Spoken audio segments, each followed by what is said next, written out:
एक औरत बहुत महंगे कपड़ों में अपने मनोचिकित्सक के पास गई और बोली, डॉक्टर साहब, मुझे लगता है कि मेरा पूरा जीवन बेकार है, उसका कोई अर्थ नहीं है। क्या आप खुशियां ढूंढने में मेरी मदद करेंगे? मनोचिकित्सक ने एक बूढ़ी औरत को बुलाया जो वहां साफ सफाई का काम करती थी और उस अमीर औरत से बोला, मैं इनसे आपको ये बताने के लिए कहूंगा कि कैसे इन्होंने अपने जीवन में खुशियां ढूंढी। मैं चाहता हूं कि आप इन्हें ध्यान से सुने। तब उस बूढ़ी औरत ने अपना झाड़ू नीचे रखा, कुर्सी पर बैठ गई और बताने लगी, मेरे पति की मलेरिया से मृत्यु हो गई और उसके 3 महीने बाद ही मेरे बेटे की भी सड़क हादसे में मौत हो गई। मेरे पास कोई नहीं था, मेरे जीवन में कुछ नहीं बचा था। मैं सो नहीं पाती थी, खा नहीं पाती थी, मैंने मुस्कुराना तक बंद कर दिया था। मैं स्वयं के जीवन को समाप्त करने की तरकीबें सोचने लगी थी। तब एक दिन एक छोटा बिल्ली का बच्चा मेरे पीछे लग गया।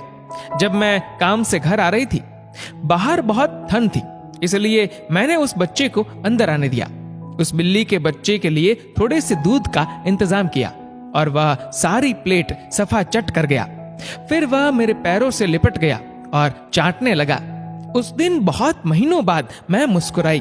तब मैंने सोचा, यदि इस बिल्ली के बच्चे की सहायता करने से मुझे खुशी मिल सकती है, तो हो सकता है कि दूसरों के लिए कुछ करके मुझे और भी खुशी मिले। इसलिए अगले दिन मैं अपने पड़ोसी के लिए, जो कि बीमार था, कुछ बिस्किट्स बनाकर ले गई। हर दिन मैं कुछ नया और कुछ ऐसा करती थी जिससे दूसरों को खुशी मिले और उन्हें खुश देखकर मुझे खुशी मिलती थी। आज मैंने खुशियां ढूंढी है, दूसरों को खुशी देकर। ये सुनकर वह अमीर औरत रोने लगी। उसके पास वह सब था जो वह पैसे से खरीद सकती थी, लेकिन उसने वह चीज खो दी थी जो पैसे से नहीं खरीदी जा सकती। मित्रों, हमारा जीवन इस बात पर निर्भर नहीं करता कि हम कितने खुश हैं, अपितु इस बात पर निर्भर करता है कि हमारी वजह से कितने लोग खुश हैं। चलिए जानते हैं आखिर मुस्कुराहट का महत्व क्या है। अगर आप एक अध्यापक हैं और जब आप मुस्कुराते हुए कक्षा में प्रवेश करेंगे तो देखिएगा सब बच्चों के चेहरों पर मुस्कान छा जाएगी। अगर आप डॉक्टर हैं और मुस्कुराते हुए मरीज का इलाज करेंगे तो मरीज का आत्मविश्वास 2 गुना हो जाएगा। अगर आप एक गृहिणी है तो मुस्कुराते हुए घर का हर काम कीजिए, फिर देखना पूरे परिवार में खुशियों का माहौल बन जाएगा। अगर आप घर के मुखिया है तो मुस्कुराते हुए शाम को घर में घुसिए, देखना पूरे परिवार में खुशियों का माहौल बन जाएगा।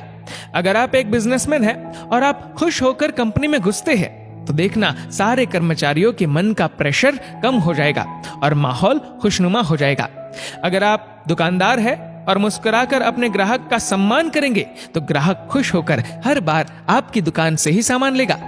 कभी सड़क पर चलते हुए किसी अनजान व्यक्ति को देखकर मुस्कुराइए, देखना उसके चेहरे पर भी मुस्कान आ जाएगी।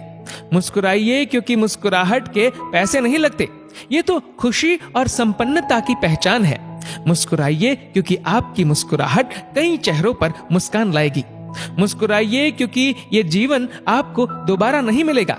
मुस्कुराइए क्योंकि क्रोध में दिया गया आशीर्वाद भी बुरा लगता है और मुस्कुराकर कहे गए बुरे शब्द भी अच्छे लगते हैं। मुस्कुराइए क्योंकि दुनिया का हर व्यक्ति खिले फूलों और खिले चेहरों को पसंद करता है। मुस्कुराइए क्योंकि आपकी हंसी किसी की खुशी का कारण बन सकती है। और सबसे बड़ी बात, मुस्कुराइए क्योंकि ये मनुष्य होने की पहचान है, इसलिए स्वयं भी मुस्कुराए और औरों के चेहरे पर भी मुस्कुराहट लाइए।